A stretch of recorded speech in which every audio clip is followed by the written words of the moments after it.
Hello and welcome to Steve's Backyard Bonsai.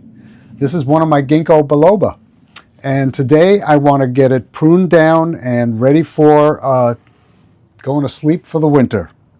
It's almost ready to do that. The other ones are quite a bit more yellow. This one still has a lot of green, so I'm not going to cut all the leaves off or anything like that, but I am going to take it down pretty severely. Ready? Let's do it. So let's get a good look at the tree at eye level. I pruned it here, and this was out all winter last year, and the branch that I had growing here was eaten back by a bunny. So this was the first one that I saw getting attacked, so I brought it into the greenhouse where it spent the rest of the winter. And the other ones that were outside got pretty brutally attacked before I got to those. Anyway, so the cautionary tale is if you have Ginkgo biloba, just know that the rabbits love them. I'm going to prune it to here and rely on this branch to extend and this branch to extend. If it did that, that would suit me just fine. There's a bud down in here, and there's a bud that has begun to extend over here. Those will probably disappear unless I lose this branch. So let me prune this up a little better. Basically just to, this is the dead part of that branch. The part that had died back, and I might find some life down here. I think I can go back a little further.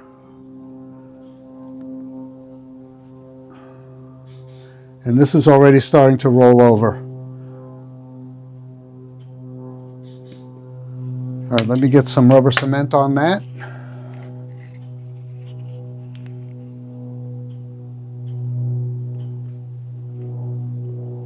Today will be a good day for rubber cement to dry because it's really nice today. All right, next cut is a little more drastic. If you'll notice, this branch has absolutely no taper to about right here. It's the same thickness. So that's why I want to take it back. It's got a nice trunk, but relative to the trunk, this is too thick. So rather than beat around the bush, I'm going to cut it off square here. Nice clean cut. And I'll get some rubber cement on that. A little bit of a bulge there, but I think that would even out when that heals all the way. Just notice there's another pruning stub there that needs to be cut back. And how best to do that? Right here. I don't want to damage the branch that is growing next to that. So I cut it a little short. And since I have a razor blade handy, I don't recommend this.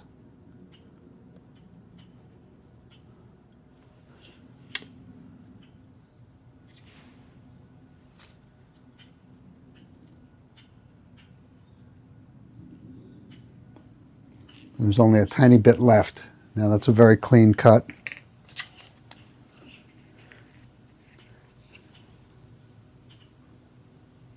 Now, had I cut myself there, I would have shown it to you, and it would have been a shame on me moment. All right, so that was drastic. Let's look at it.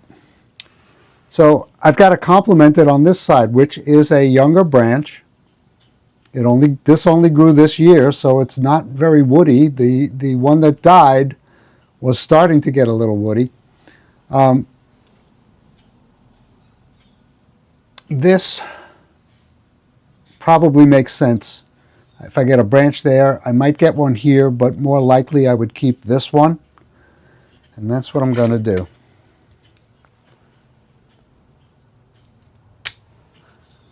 And that takes care of ginkgo number 1. It still has some green on it. Let me put some rubber cement on this. and I'll go get the next tree. Next tree is a clump through no fault of its own. I'll explain. Well, you know what? Before I go, I've got to eradicate this weed from this planting. This is that, somebody told me what it was, I can't remember. I have it somewhere, and I'll put it up. Very, very insidious and prolific. I can't say insidious because I like it, but very prolific. In one extent or another, to one extent or another, it's in all of my pots. And last summer, it came in a tree that I got. One tree.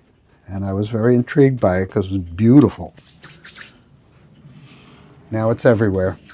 All right, this is set. Okay, this is a When Life Gives You Lemons story. This was a grafted, and here was the graft, small leaf Fockert Select Ginkgo biloba. It was grafted on regular ginkgo rootstock, and what you're seeing here is everything that has grown up from the rootstock because the rabbits ate my my grafted small leaf Ginkgo biloba Fockert Select, ate it into oblivion. So the amount of growth that I got out of this year really made me feel okay about what I needed to do.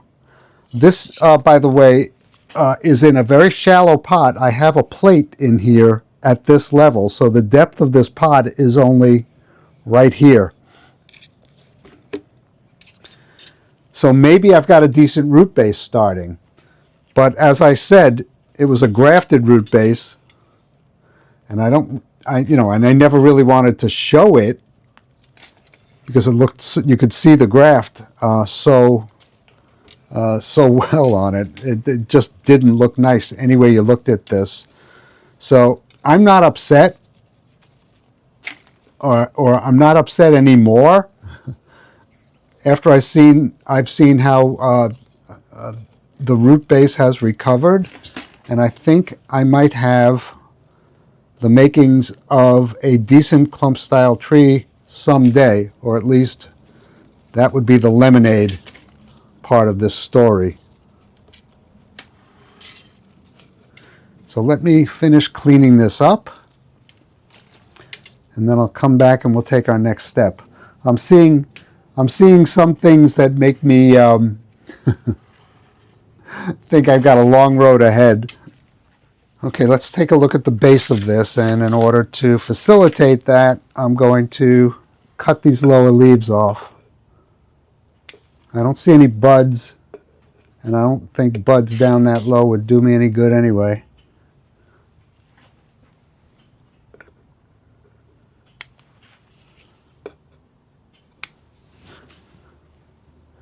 And this is just so I can see what's going on.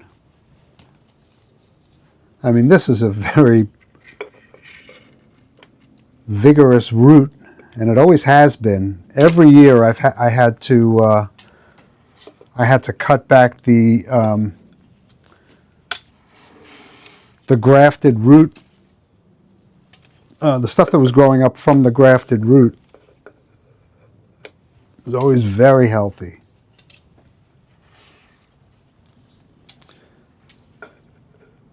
So hopefully you can see why this piques my interest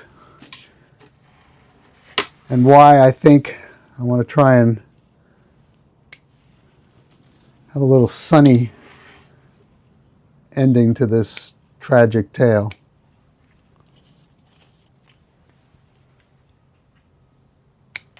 Because a clump style ginkgo would be really nice to have. The first thing I think I have to do is get rid of everything from the old trunk. And if you look here, if you can see right here, there is an old wound, which I can't remember if I did or not, or if it came this way. But it appears that people have been cutting away the rootstock forever and ever. So maybe I can clean that up a little bit more. I don't think I had this tool back when I got this tree.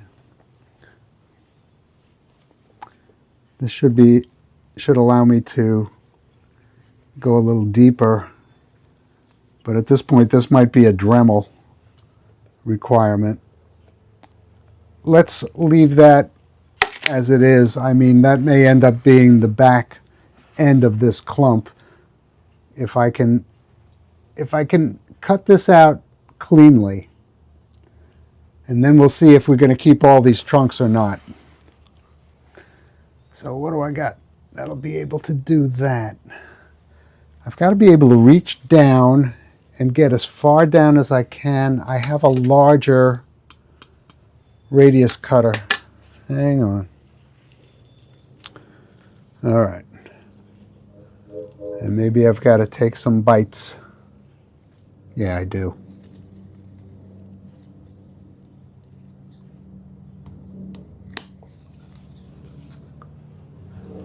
That's the first bite.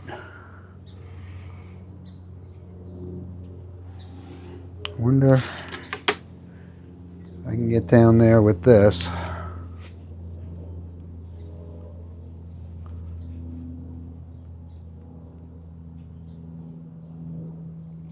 I don't want to damage these.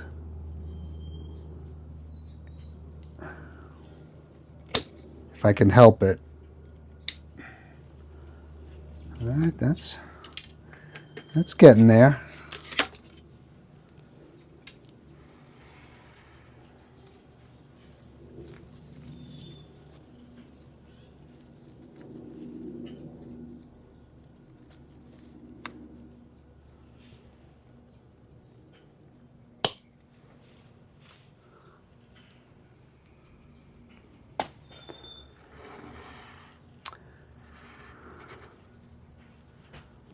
I'm going to try and get one more bite.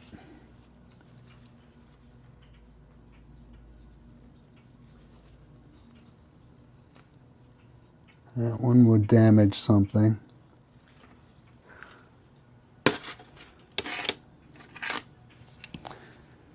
Maybe I can nibble away with the smaller one at this point.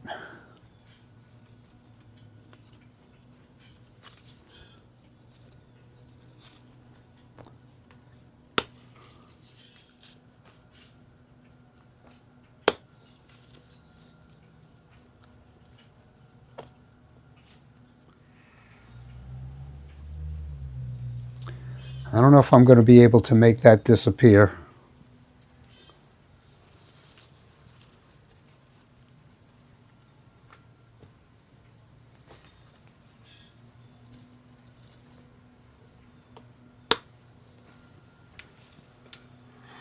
Maybe over time.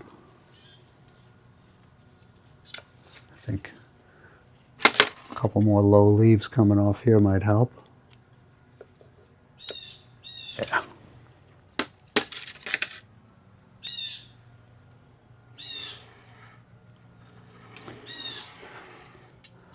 So this has some this has some appeal to me at this moment.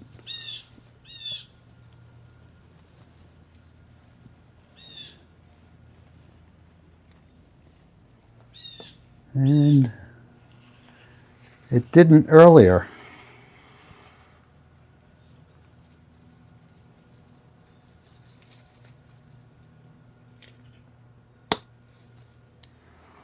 At some future point, or I might lose one of these trunks, but at some future point I might be able to correct that even further.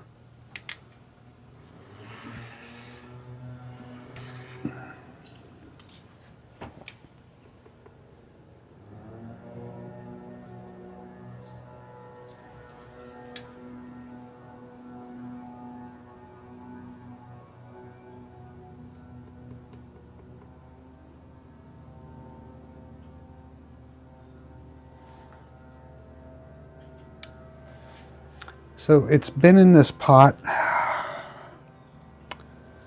I think it's been in this pot for 2 years.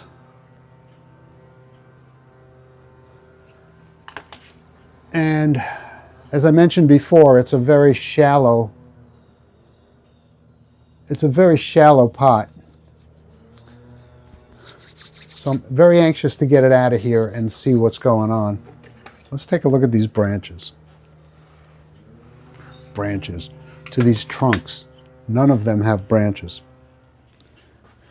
All right, so I've got the camera adjusted at pretty much eye level, and I'm going to have to get down there too.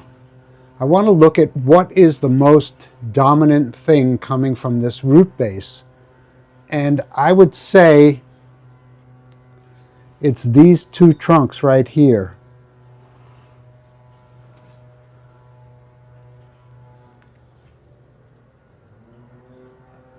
I think without that internal one, I've got too much of an opening in the middle of this. Maybe I could do without this one.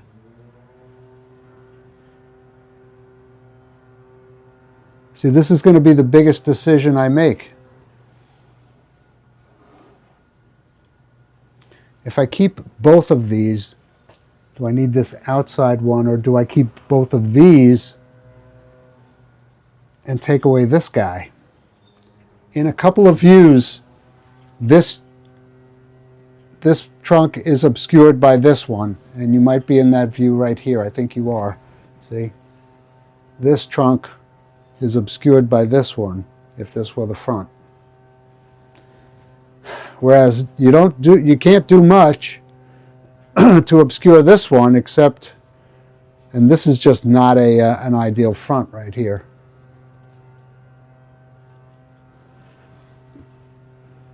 All right, let's take that out of the equation for the moment, and let's look up the trunks at where we have buds, because that might open up a whole different discussion of where and what we cut. Okay, a ginkgo will grow opposite nodes, a bud opposite nodes, and the nodes are fairly large. There was a leaf here, and here, and here. All of these have pretty widespread nodes. So the hope would be that you get a branch emerging at one point or another. So how do I want this to develop? Well, I don't want it to develop quickly. It doesn't need to develop quickly.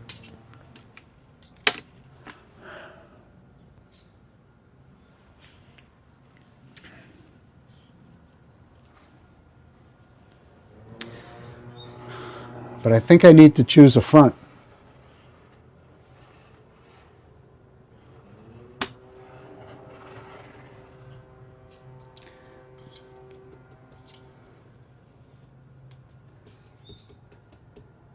And as ugly as this is seeming right here,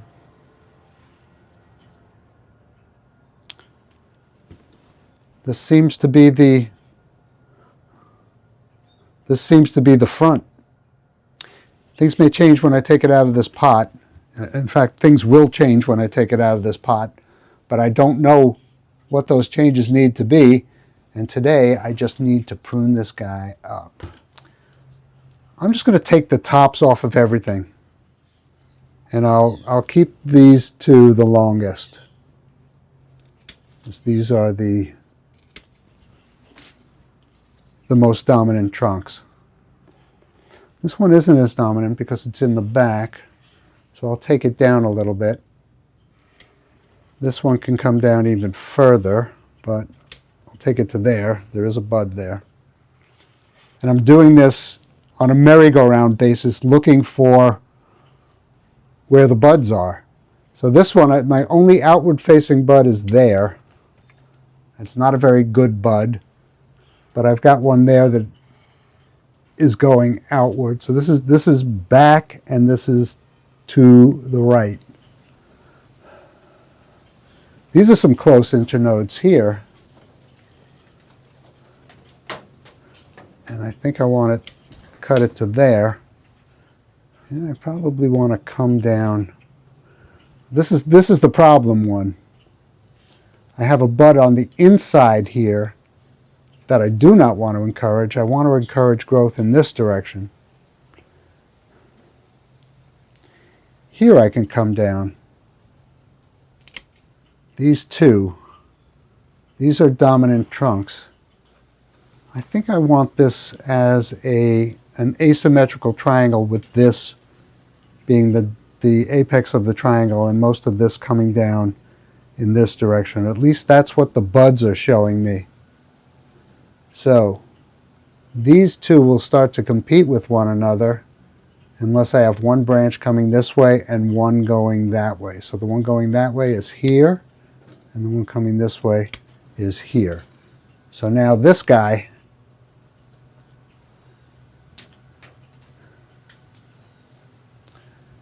needs to be shortened, and I'll accept a branch going this way because I'll probably be bringing this one down further. Does that help me over here? Not really.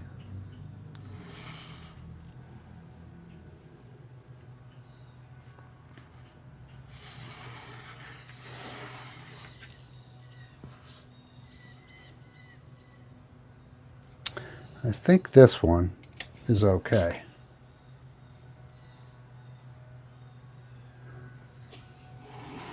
But I think I have to come down to here with that guy. So here again, well, this is closer to losing its leaves. I think I will take a few more off down low. Well, now I can't wait to see what's going on down there. I've been over anxious before.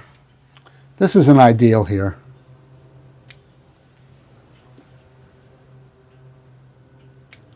We'll just see what happens.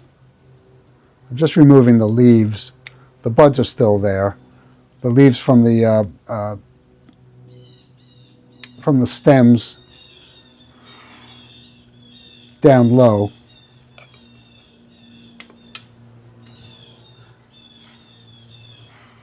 Okay, so that's interesting. I may coax this out. So I haven't lost the trunk yet. All right, let's see what the future brings for this ginkgo biloba in a very shallow pot.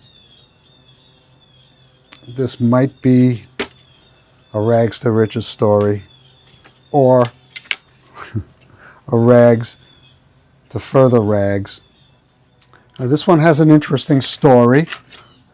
I brought home a bunch of ginkgo biloba seeds that were fortunately already dried out, and they were no longer smelly. I picked them up off the streets in downtown Berkeley, actually up by the university, by the stores near the campus. Beautiful, beautiful tree that this was sitting below. The seeds were sitting below. So I couldn't resist. Stuck them in my pocket, brought them home, and planted them. And, you know, well into where they should have started germinating, they hadn't. So I gave up on it and used the soil in another pot.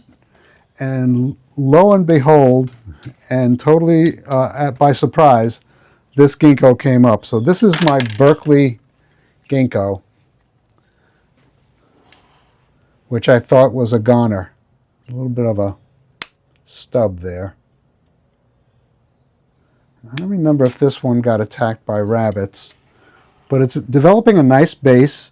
It's developing nice roots. This is in a triagami pot, and roots are coming through. They're not too thick. I'll cut them when I repot this in the spring. But next year I want some branching. And I've got the start of one here, which is in a pretty good location. But that's the lowest point on the tree that I would rely on something for next year. I do have a bud here and one here. So I think here and here makes a lot of sense for a tree that's this small and this young. So I'm going to cut it off right here.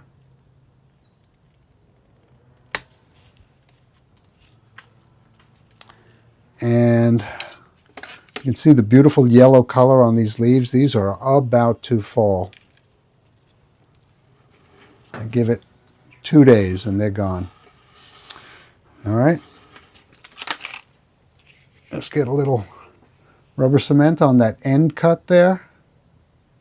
And we'll see what else I have in the way of ginkgos. Yeah, the next one I didn't grow from seed. The next one is the Ginkgo Fest 2025 tree. So the thing I want to point out on this tree is the weed. This is that weed that has invaded all of my trees. And I'm just going to tease it out, trying to get all the roots. In terms of the tree itself, I don't think I'm doing anything to it. I think I want to give it another year of thickening up down below, and then maybe I'll get some natural branching or some budding down here. Right now there's just a terminal bud on this, and for my money that's not reliable. I have a leaf scar here and a leaf scar here. Would I get a branch growing there if I cut it down? Yeah, probably. Do I want to risk the tree dying? Absolutely not. So I'm going to let it go out the year and come back to it in spring and give it the best chance possible. I think that means taking it out of this little pot, but it maybe can stay in here another year. We'll see how it does. So let me finish this. We'll come back and take a close look at this trunk. And that'll be it for this video. All right, hopefully you can see right to the top here. I have a terminal bud right there. And these leaves have no buds associated with it but that terminal bud. You can see a little bump there, which is where a leaf was, one here, and then nothing till down here. Maybe that, although it doesn't look like it, till down here. So if I were to cut this back now, it would be a Hail Mary cut and it'd probably be to there. But this is nowhere near thick enough for me to even consider cutting it back yet. So we'll look at this again in spring, or maybe summer, or maybe fall again. But nothing's going to happen to this tree this year, except it got the weed kicked out of it. All right, that does it for my ginkgos. I have more in the ground and I have more in pots, but nothing that I've slated for bonsai except for what I've shown you. All right, thanks for keeping me company in my backyard.